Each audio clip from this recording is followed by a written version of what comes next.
Hey, tennis fans, you are listening to Match Point Canada, the official podcast of Tennis Canada. We're also members of the Tennis Channel Podcast Network. I'm Ben Lewis, joined alongside Mike McIntyre. We have our first Masters 1000 on clay in the books, Mike, with, I might say, surprise champion Stuttgart beginning this week. And you had the opportunity to speak with a former world number one in doubles, former Grand Slam champion in Lucie Safarova.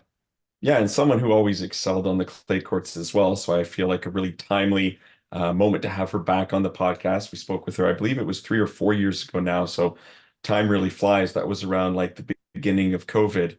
And here we are, and so much has happened since then. But what hasn't changed is what a great career she put up, both in singles and doubles. I think really of her generation, one of the best in terms of having those high levels of success in both those domains. And just so nice to talk to, such a great person to have back on, so much positive energy. And she kind of got into a little bit of maybe making a possible return to the tennis court, at least in doubles this summer. So have a look, have a listen to my interview with Lucie Safarova, where she'll tell you a bit more about that and much more. Today, we're excited to welcome back to Match Point Canada a returning guest who was once a top 5 singles player and number 1 doubles player on the WTA. She has 5 Grand Slam titles to her name in women's doubles, captured singles titles across the tour, made the finals of Roland Garros in 2015. On the international stage, she's also won a bronze medal in doubles at the 2016 Rio Olympics and captured the Fed Cup an amazing 5 times. Lucie Safarova, welcome back to the podcast. Hello, nice to be back. When I say that introduction, I almost have to stop myself when I say 5-time Fed Cup, now Billie Jean Cup champion. I got that right, am I correct? Yes, you're correct. We had a great team. I mean, obviously, that just speaks to the depth that you have in Czech tennis. And here in Canada, for us, winning it for the first time last fall for Canada. So that was a big deal. But maybe we start there. What was it like for you to be a part of such an incredibly talented group of tennis players growing up?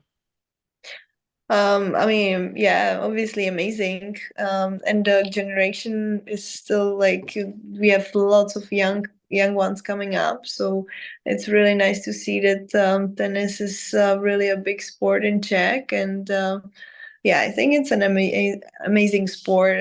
I still love it. There's just so much depth there on the Czech side of things that we can't help but be a little bit jealous of it and try and use you as inspiration here in Canada. But we feel like we're certainly developing that young talent, and having the Davis Cup champions and the women's champions internationally too obviously speaks to building that program. Who was it for you that inspired you growing up to become a professional tennis player and encouraged you that you could do it one day too? From the top players, I would say Steffi Graf, Lindsay Davenport. I liked those two. I was lucky enough to be able to hit few balls with Steffi Graf when I was around 9 years old. Wow. So that obviously increased my love for her. And my big sister obviously as well, because she's 10 years older and I was always seeing her playing tennis. So she was like my first idol because we are a big tennis family. Steffi Graf for me was definitely one of my idols growing up. Watching her at Wimbledon in particular is like a vivid memory of my childhood. I never got to hit. I never got to hit with her, mind you. But maybe she was such a lovely person, also off the court, and that's what I really admire when they are such a superstars, but they are still down to earth, and just seeing a little girl somewhere and saying, "Oh, come hit with me," was just something amazing. Thank you guys so much for listening to this week's episode of Match Point Canada. If you'd like to follow along every week, give us a like below. Hit the subscribe button as we're trying to make 15,000 subs. Check out the first episode of Tennis Nation, recapping Canada's historic Davis Cup win from 2022.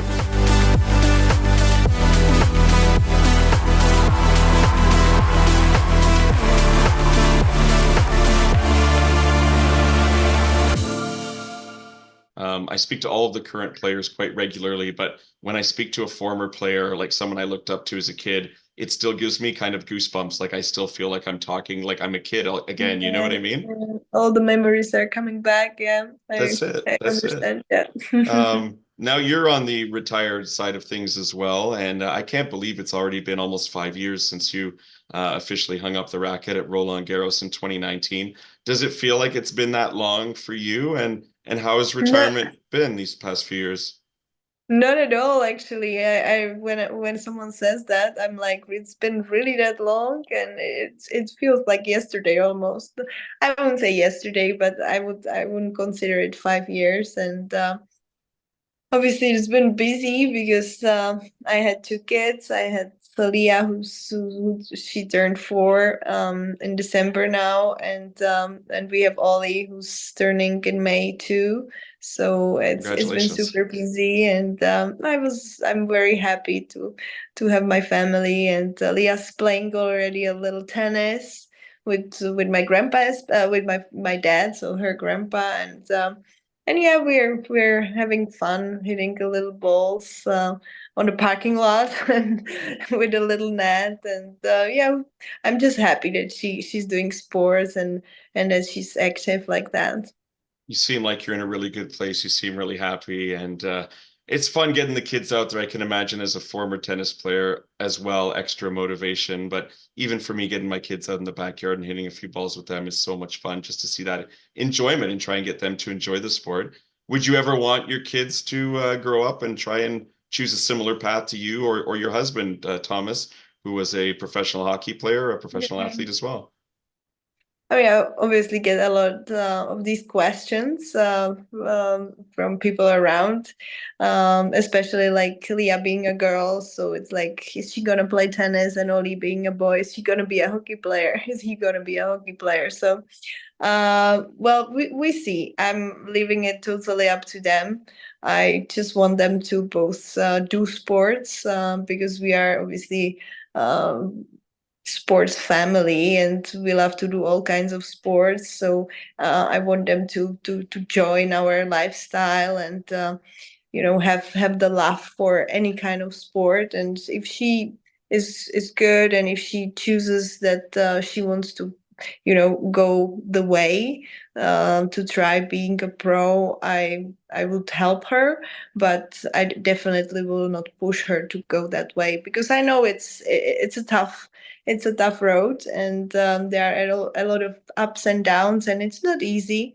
But if she would come and say, Mom, you know what, I want to play tennis, I would definitely help her. Or play hockey and pick up a hockey stick like her father. My Yeah, of little course. That's Tom's department. So right. I'm gonna be just the mom who's cheering from the stands, and I cannot do much there unless bringing them for practices. But I said those practices are usually very early, so that's not. I'm gonna be the tennis mom. Yeah, leave that to him. My wife and I do Yeah. similar. I coach the hockey and she coaches the baseball. So I coach in the Okay. winter time and then I leave the baseball to her and vice versa. And it works for us, you know? Nice, nice. Yeah, yeah. Now, tennis skill obviously runs in your family, and you made an appearance last fall and surprised, I think, some people who saw your name in an ITF draw where I believe it was your niece that Yeah. was also playing. And Yes. Yes. unfortunately, I guess you had to stop because it involved sort of announcing you were maybe coming back, which was not your intention. But maybe you could just tell us a little bit about playing that event and how it felt to be back out there, even just briefly. Yeah, so I promised to my nieces that we will once play at least one event together, doubles. And yeah, we chose last year that it was a good time for us to try. We got a wild card for the tournament in France, in Reims. But I didn't know that after officially being retired, if I want to play any kind of event, I have to sign up again for everything, and especially anti-doping, because I was ranked high, still high enough when I was retiring, that I had to fulfill the WADA. And so the official requirement is to sign up and be tested for 6 months until I can appear on the court. and I had no idea this rule was in place. So, and no one told me, not even the I guess the tournament tournament didn't know, director right? or the supervisor. No one knew. So unfortunately, I played my first match. I won it, but then I got the email from anti-doping that I cannot continue in the tournament. So that was very unfortunate because we were very eager to play. But yeah, then I was a little bit bitter after that. I was like, I don't want to, go back to the WADA testing and everything. But now I did sign up for it. Oh, good. I And was going to ask you. So yeah, is there the plan So, then for you and your niece to play together at some point? yeah, so I cannot play until 6th June, but after that, I want to fulfill my promise and play with each of them at least one event. And also happened that I spoke to Bethany, my former partner, that we were very successful together, obviously. And That's for sure. yeah, so we should play the tournament in Prague, which is in July, and then we see. I mean, she's playing now with Sofia Kenin, and they were doing very well. So we see if we play some more events or if we stick only for this one. So I might be back a little bit. I like what I'm hearing, and if I could just suggest, the National Bank Open in Toronto this summer here in Canada, I'm sure they would love to have you playing there. I have no control over this, of course, as I speak this, but obviously your tennis fans here in Canada would love to see you again. That's really great news. That must be really exciting. I mean, even if it's just on a short-term basis or what have you, we've seen so many moms come back and have success recently with Caroline Wozniacki and Yes. Angie Kerber, and there's many of them. I feel like there's so many moms that are playing now and balancing that life. How difficult must that be, do you think? And does it ever cross your mind to make more of a comeback or just more for fun? I think it's a trend now to come back with kids, which is great. But obviously, I started more training now, and I was still like being very active. It's not like I would be starting from total zero. We are very active with my husband in sports, but of course now I'm training more for myself, and it is difficult. First of all, I'm not that young anymore, and then Well, you're younger obviously, than I am, so obviously with the two kids, especially being this little, they don't give you a break. So it's kind of your days go from nonstop to total nonstop. So the break, what I get is actually on the court when I go to play. But so far I'm managing okay. I think the hard part is to travel with the kids, especially overseas, when it's longer flights and changing time zones and that. So I admire the moms that can do that. I I also decided to play few events because my husband Tom, obviously, he quit his professional career, and so we have more time until he starts his new job. He is now the assistant of the coach of the national hockey team here. oh, right on. But it's not like a every week job, so we can travel as a family, which means a lot to me because I don't think I could travel and not seeing him and not seeing the kids. I wouldn't be able to do that. But to travel as a full family and to enjoy, and also for Leah to see me play tennis because she never saw me play an official match. So I think it would be fun. So we see how it goes. That sounds amazing. And, I think of players like Serena Williams and look at Venus is still playing and Martina Yeah, that's Navratilova amazing. had such a long career. I mean, you're young still. You've got lots of time ahead of you if you want to come back and play for sure. Um, this is an interesting year because obviously it's an Olympic year and you had success at the Rio Games, picking up a bronze medal in doubles. This summer, it's going to be particularly challenging for the players maybe to transition from clay to grass, back to clay to play the Olympics in Paris, and then to hard court. How do you see that challenge presenting itself for players to make so many surface changes in such a short amount of time?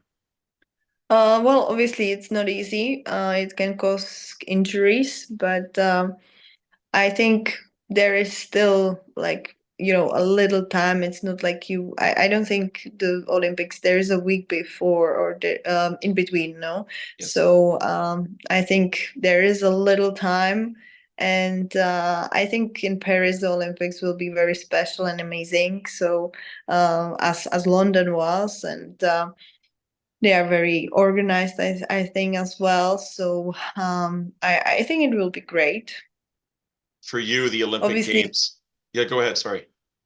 yeah, obviously it's not easy transition here back, but as a tennis player, you are used to changing surfaces, and even going from, I don't know, even going from hard to hard, each hard court is a little different. So you are used to adjusting every week to different conditions. So I hope it's gonna be as smooth as possible for the players.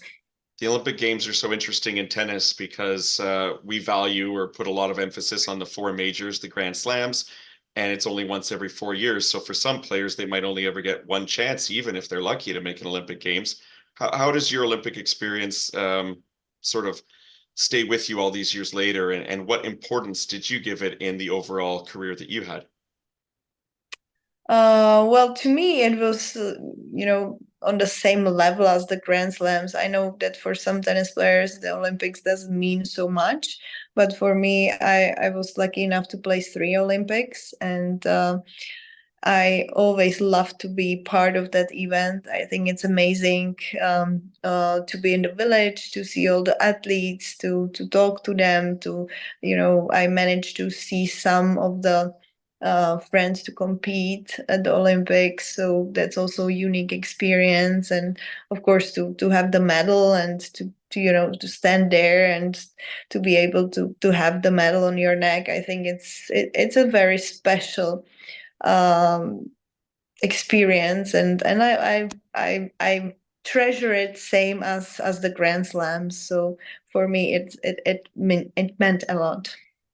And the doubles gets quite a bit of prominence in the Olympics as well, with women's, men's doubles, and mixed doubles too. You were one of the best of your era at balancing, I feel like, singles and doubles and being so successful in both, which is so challenging to put that much time on court. The ATP is trying some doubles changes on the men's side.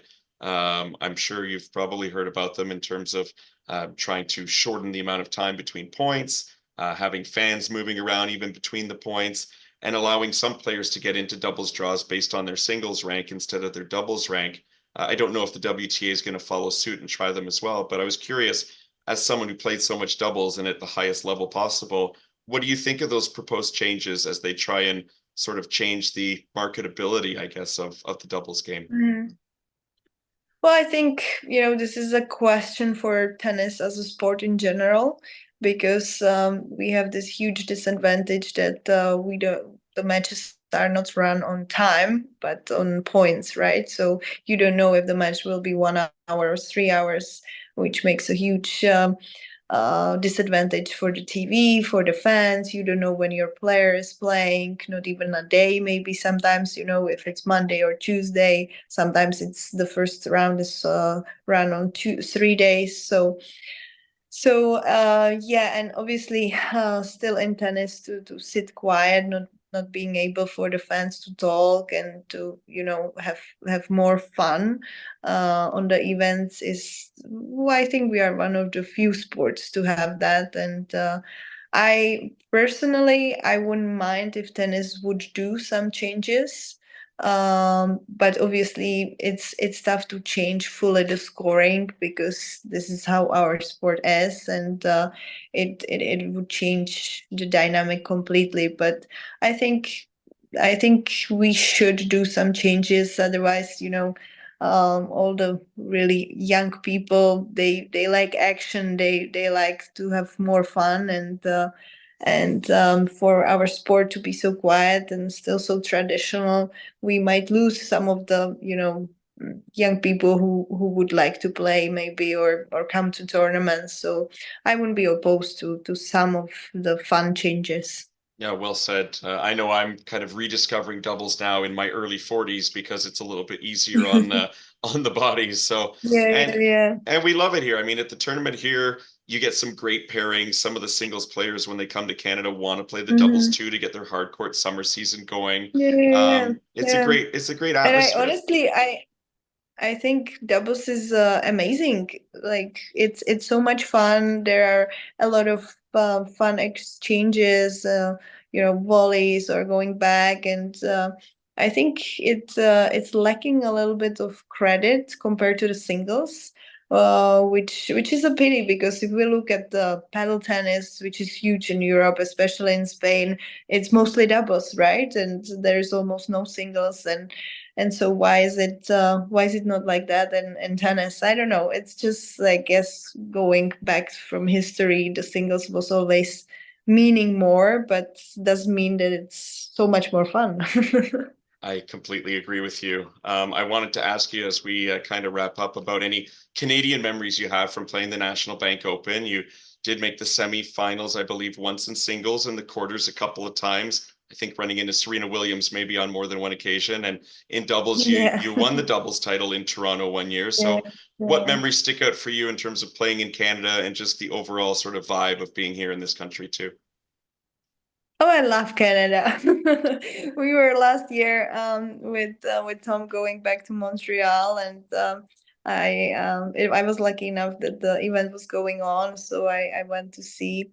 We saw actually some of the Czech players and Bethany playing doubles, so it brought a lot of great memories back. I always love to play, compete. I think they are amazing fans. We had always great crowds there, and obviously having a Canadian coach and also coming there to practice, it felt always like a second home to me. And yeah, I think it's an amazing country. Shout out to Rob Steckley, your former coach, who Yeah. Hi to Rob. we have Rob on the podcast at least once or twice a year. And Mhm. I was just speaking with him this morning. I said, hey, guess who we're speaking to today on the podcast? Yeah. So he was very happy to hear you'd be back on with us. And what a fun Yeah. personality. What a great guy. We talked about him with you Yeah, last time. totally. People Mhm. like that really bring the fun to the sport, don't they? Exactly. Yeah, he's amazing personality and always have great laughs with him on and off the court. So, and yeah, he makes the trainings always enjoyable, even if it's a grind. He's working very closely with our Canadian juniors now. And I know for them, just making that time in their lives fun, which I think is so important. And hey, Yeah, before I that's wrap great. up with you, I have to mention, as a lifelong Montreal Canadiens fan, because that's where I'm born and raised, your husband, Thomas Plekanec, played with them for many, many years, was very important Yeah. on those teams. Do you two follow the Habs very much? Does he keep an eye on them throughout the season? I know this year's been a little tougher, but just curious about that. Yeah, he of course he's following, and sometimes I see him in the morning, having his morning coffee, and because he's not waking up in the night for the matches, but he's looking at the highlights, and yeah, so he obviously, because he's also the assistant coach now, so we have hockey, and hockey, and I'm trying to push a little tennis in between. Well, good luck with that challenge. I hope you're successful. And I hope you're Thank you. successful, regardless of results, just having fun when you come back to the court. We'll be Thank you very much. definitely watching and would love to see you here in Canada. Thank you Yeah, I for would love taking to. Yeah. thank you for taking the time today again, Lucie. It's great to have you back on, and we'll hopefully chat Thank again in you. the future. Yeah, sometime soon. Take care. Bye. Bye. There you have it, Mike's conversation with Lucie Safarova. And yeah, I feel like we can say you broke some news on this podcast because if the intention was pretty clear, she wants to make a return and play doubles in Prague with Bethany Maddox-Sands and kind of see where it goes from there. But it sounds like that's the full intention to, at the very least, play that tournament.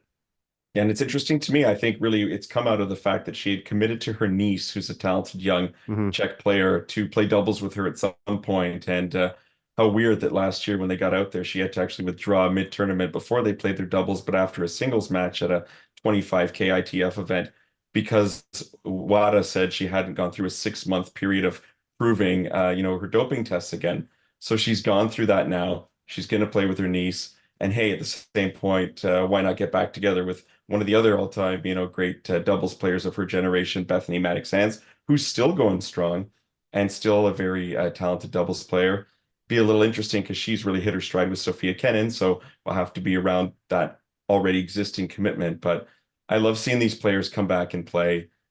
These are players that we have fond memories of watching both before, during our time working in the tennis media. Yep. And so the tennis fan in me is always happy to see them come back and show what they still have. Yeah, and we know the ability, I think, especially for doubles players, to really extend their careers and have continued success.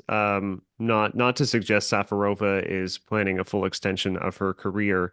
Has the two kids, the cool connection, obviously having her husband Thomas Buchanan, who had a great NHL career, and then picking and choosing what do the kids want to play. And I was sort of glad to hear from her side she wants to kind of allow them to choose the sports they're most interested in. And so cool that she wants, as part of the motivation is that she wants her kids to see her play a professional tennis match or two, a couple Yeah. tournaments or whatever it turns out to be. I mean, I get stoked when my kids come out and see me play hockey at the local rink. I'm sure for you, your nieces, nephews, when they get to see you hit a few tennis balls, it's kind of cool when you've got that. Yeah, get to show off a little bit. And of course, the Hmm. kids, I mean, if the kids think we're pretty good at what we do, you can only imagine what their kids are going to think when they see them get back out there. Yeah, I can only imagine. And I like how much she obviously valued her opportunity to play the Olympics, which she represented Czech 3 times, which is a lot given the gap in time for Olympic years, this one being a special one. But, only getting that opportunity every 4 years. There's a lot of pride there, I think, in representing her country. And we see that with the success, obviously, she had in Fed Cup, now Billie Jean King Cup with the Czech team, which was just such a loaded roster when she was there. I mean, it's still strong now, but you think about throwing Lucie Safarova in the mix, doubles and singles as an option. Yeah, they were unbeatable for a period of time. And you think of how we feel having one Davis Cup championship and one Billie Jean King Cup championship, Yeah. which are both fantastic achievements for the men and the women. But to be able to do that 5 times through the course of your career is just next level that we can, aspire to do, hopefully one day, of course, with the program here. And yeah, some people might think, well, it's a little early to be talking about the Olympics. I feel like we've mentioned the Olympics a little bit the last few episodes, but I'm of the same mentality that she is. I put it at the same level as the Grand Slams. And the fact that it only comes along once every 4 years, it's a super rare thing. It means a lot to the players who are able to walk away with a medal in singles or in doubles. And so, yeah, even though it's not happening till July, I'm already getting pretty excited to see how it's going to unfold. Yeah, I can tell. I think more hype has been built up, I want to say, over the last 20 years or so, especially on the tennis side of things for the Olympics, of the pride of competing in that event and getting the opportunity to play. Feels like a good segue of, talking about Billie Jean King Cup and that we had qualifiers over the weekend and seeing the countries advance. Great for Canada because they have that spot secured in the final stage, lieu of their victory last season. So you guarantee yourself a place. But Great Britain was, for me, the kind of the story of the weekend. Not just advancing, but the fact that Emma Raducanu, who memorably beat our Leila Annie Fernandez in that U.S. Open final back in 2021, I have to say this was, I think, maybe the best tennis she has played since then. And that obviously gives you a bit of a story into how rough it's kind of been over the past couple of seasons, countless injuries, I think struggling with pressure from media, expectations, and not really stringing together victories. For her to be in a team environment, beat a quality player like Caroline Garcia, come back from a set down, beat someone like Diane Perry. I wonder if this is going to be a bit of a stepping stone for her in her season. It'd be nice because her ranking, you got to go way down to find her in the rankings now, just outside the top 300. But you also got to keep in mind that, she was out from last April until the start of this tennis season. That's a significant amount of time to miss. She's played about 8 tournaments, I think, now, and is starting to put it back together. I mean, this year she's got a win over Marie Boskova, who's a quality Yep. opponent. She pushed Alina Svitolina earlier this year, who's always a tough one. And now hopefully this is something that gives her some added sort of confidence moving forward. And, you don't ever want someone to regret a big moment in their career, something that should be looked upon purely with positive memories and energy, such as winning a Grand Slam. And I'm not speaking for her, but you get the sense that it has been a bit of a burden almost that she had that success so early and so soon in terms of the reaction, the negative reaction and the pressure that's been placed on her. And so, yeah, I really, every time she gets a win, I can't help but cheer, even though she beat Leilani Fernandez in that final. I do have a soft spot in my heart for her and hope that things work out moving forward for sure. Yeah, I think probably some Canadian tennis fans may have felt that in a sense. And this was more than one tournament, keep in mind, but Jeannie Bouchard and some of the struggles she went through after, that huge season and making Wimbledon final and pressure and expectations. And she almost went out of her way at one point to call it a burden as she was obviously struggling with being the Canadian number one, being someone who was in She the did, top yeah. 10. Yeah. So, When I remember when Bianca took over that number one ranking, yeah. we were in a press conference with her actually with Jeannie, and I mentioned to her, how does it feel to have someone else taking on that role? And she was joking, it was kind of tongue in cheek, but she exactly what you said. She said she joked like, yeah, someone else can carry that burden right now. And on some level, there was some truth behind that for sure. Yeah, I think so. Just to quickly wrap, US, Japan, Slovakia, Poland, Germany, Romania, all booking their place to the finals group stage over the weekend. Cool to see like Jessica Pegula going and representing for the United States, playing great.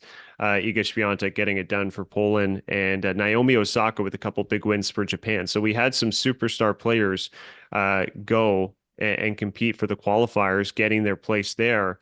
Now we shift over. You look at some of these strong rosters, obviously, and we have to wonder, is it feasible for Canada to repeat? Obviously, this is months away, but now we get a sense of who they're going to be competing against. Yeah, I mean, here's the thing for me, like Canada is not the favorite, and they might not even be necessarily close to the favorite, but they're definitely a team that's going to be in the mix every time they go if they've got, the big weapons, and that's Leila Annie Fernandez, who always plays terrific for Team Canada. Next level stuff from her when representing, her country. Gabby Dabrowski is the fourth ranked women's doubles player, so she's always going to be money. And then, if we can get some supporting characters in there like Marina Stakusic, I don't think necessarily we can expect the same level from her in her repeat performance. Rebecca Marino, I know her ranking's fallen out of the top 100, 150, but Yep. veteran presence. And then, my goodness, we've seen enough clips of her on the practice courts lately, and hopefully that bodes well for a return to the game. But if we could get a healthy Bianca Andreescu in the mix as well, she is for sure a top 30 type player when she's healthy. And you put her and Layla together in singles, Gabby in the doubles, and that's a squad that nobody is going to relish having to face for sure. Yeah, I agree with you.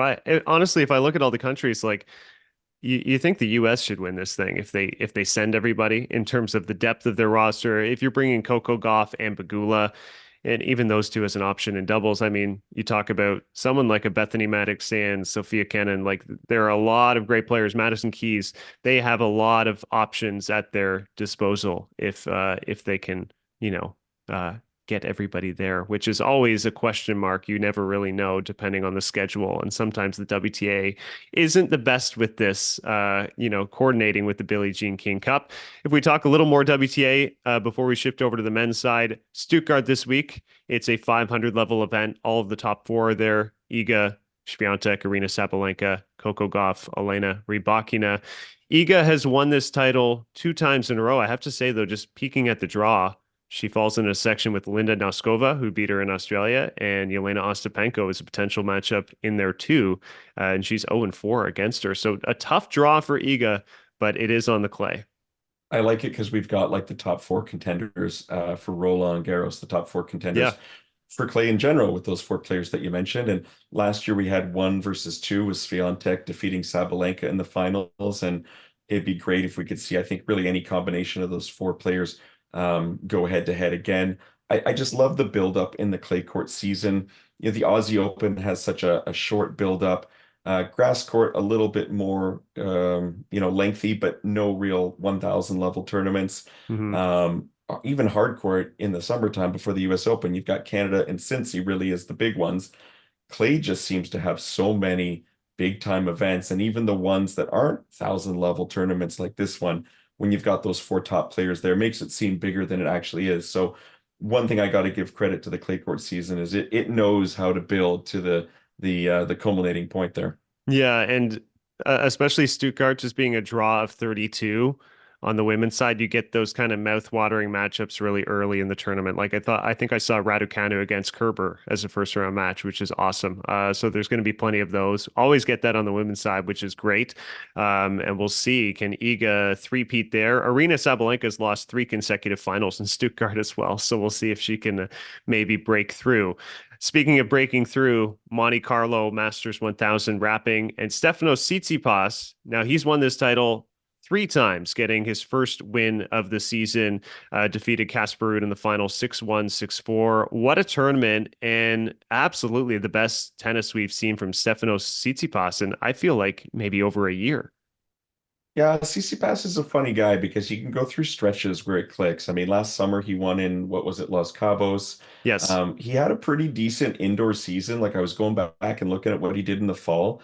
He made the semis at the Paris Masters, losing to Dimitrov in a third set breaker. And Dimitrov was playing terrific tennis post US Yep. Open. But then I feel like, yeah, he gets into a stretch where maybe it's not clicking and his ranking falls out of the top 10 for a little bit and you kind of forget about him because of the most recent events that he's been in. But on clay, I mean, this is a terrifically consistent tennis player. When we did our power rankings for Tennis Canada recently, I certainly had him ranked higher than where his ranking is right now based on what he's capable of doing. And you see like a tournament, this one, obviously he's got the mojo there. He feels comfortable there. The perfect kind of place to reignite those confident feelings on the surface. Look, we've seen him go deep at Roland Garros and come so close, actually, really, Yep. too close almost. The poor guy with what happened against Djokovic a couple years ago. This is good for him, and I think puts him back into that conversation to make it a little bit more competitive heading into Roland Garros on the men's side, maybe. Yeah, and look, 3 consecutive top 10 wins. First time he'd beaten 3 top 10 players in one tournament since Toronto National Bank Open 2018, when actually he took down 4 top 10 players en route to the final before losing to Rafael Nadal in that final. I remember that tournament. What a sensational run. And that was kind of at the time, really a breakthrough moment for him. And we remember the Greek crowd that was filling the stadium in Toronto. He had such a great crowd support. The atmosphere there was kind of electric all week. And that was sort of one of the big moments early on in Tsitsipas's career. Really, that kind of put him on the map, I feel like. And he was so embraced by the crowd here. It almost felt like he was a Canadian or that he was like a home talent being supported by the crowd. And what I love about that run is it wasn't just some flash in the pan. I mean, he's had a stellar career since then. Yep. And at that time, you still had, big three going strong. Federer was still doing damage back in 2018. Nadal and Djokovic clearly since then have done so much as well. He's been in the game at a difficult time where those 3 were still very much it in men's tennis. And now he's got to try and, reassert himself with the young guys coming up like Alcaraz and Sinner because he's in that in-between phase. But still young, still lots of time ahead, and still someone who I think is going to have his say in the men's tennis landscape before, he hangs up his racket, which is still many, many years away, of course. Yeah, undoubtedly. I mean, the final itself, lopsided, 6-1, 6-4. Great kind of comeback win over Jannik Sinner in 3 sets. Casper Ruud, though, despite the finals result, great tournament. First time he's defeated a world number 1 after several tries, finally defeats Novak Djokovic in a topsy-turvy kind of tough semifinal match. Ruud led 4-1 in the 3rd set. I watched this match. Novak seemed to be shifting momentum, hit a huge signature backhand down the line, was roaring as he broke back. It felt like the tide was turning, but Ruud kind of held his nerve. And Djokovic double faulting actually on his the 3rd match point opportunity, which Casper Ruud said maybe that was a gift from the heavens that he finally got his first victory over Novak. But I feel like this was also a big moment for a player who has had struggles in 2023, but another guy we've seen compete in Grand Slam finals before. And I guess the knock on Ruud really has been we haven't seen him win one of these big time tournaments, but he's getting close. Yeah, he's in that contender conversation for sure for me. And even though the final didn't play out as competitively as some might have wanted to see, there's no doubt that Ruud leaves this tournament feeling pretty darn good about himself, especially getting that win against Djokovic. I mean, if you beat any of these big 3 guys for the first time, that is a major deal. That is like Oh yeah. something you're going to look back upon, maybe more later at the end of your career. And tell your kids or grandkids or whatever about it. But for right now, that's got to be a huge, boost. And yeah, look, Djokovic hasn't had the best start to his season, of course, but still semifinals of Australia and semis here. I think Novak's got to take some positivity from this for sure, while playing with, maybe it's a temporary association, but playing with a new coach in his box as well, in former doubles player Nenad Zimonjic, who used to partner with Danny Nestor, Canadian Danny Nestor, for a little while anyways. So I think for Djokovic and Djokovic fans, this has to be seen as a positive step forward in the overall 2024 picture for him. Yeah, especially considering he'd really flopped out of Monte Carlo the past couple of years. Those kind of early surprising exits. I think Davidovich Fokina beat him early last year. I remember a really bad loss maybe to Daniel Evans a few years ago. So Monte Carlo of late hasn't been the best to Djokovic. I agree with you that this is probably a good step in the right direction for him. Felix Auger-Aliassime, he won his first match against Luca Nardi, actually the Italian qualifier who beat Djokovic at Indian Wells. And it looked like the draw was opening up. Carlos Alcaraz pulled out with an arm injury.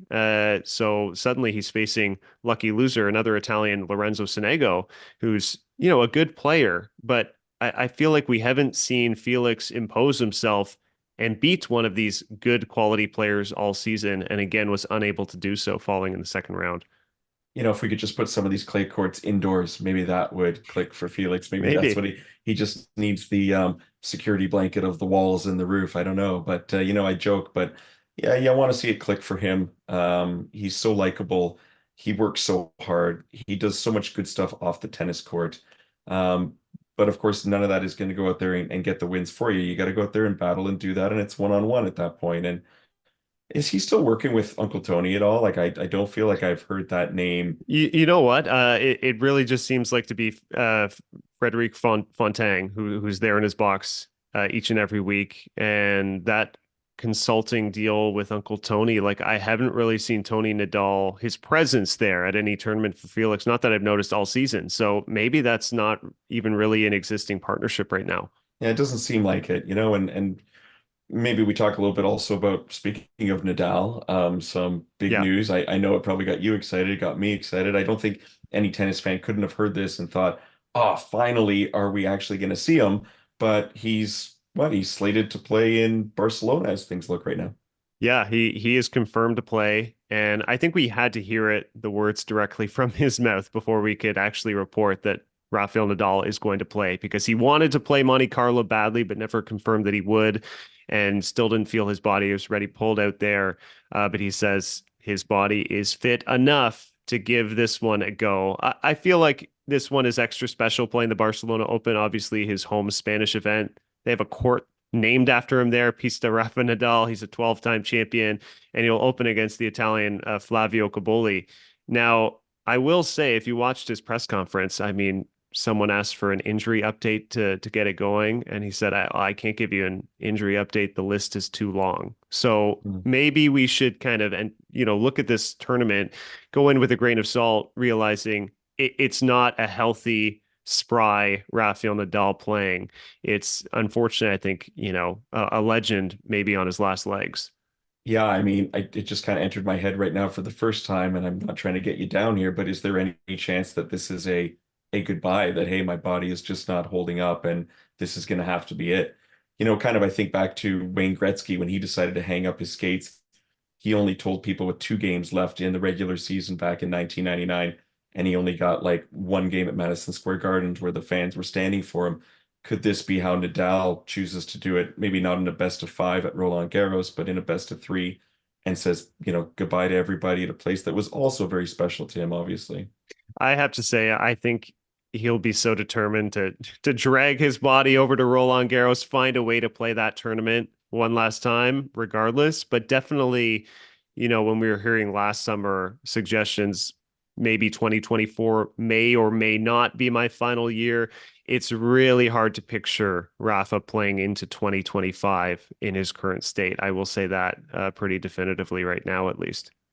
Well, we'll be back next week, hopefully with some positive news to share, hopefully some on-court results and whatnot from Rafa as we dig a little deeper into this clay season, but I'm stoked so far with how things have started. It's just got me excited for the next few tournaments leading up to Roland Garros, and we're gonna have some big guests to help us get there as well over the next few weeks. So looking forward to that too, to share that with our listeners and our viewers who are checking us out on YouTube at Tennis Canada as well. We're promoting us there, so we should probably share that with our listeners, those of you who are listening in. If you want to see us as well as Lucie Safarova this week and video, check us out on the Tennis Canada YouTube page too.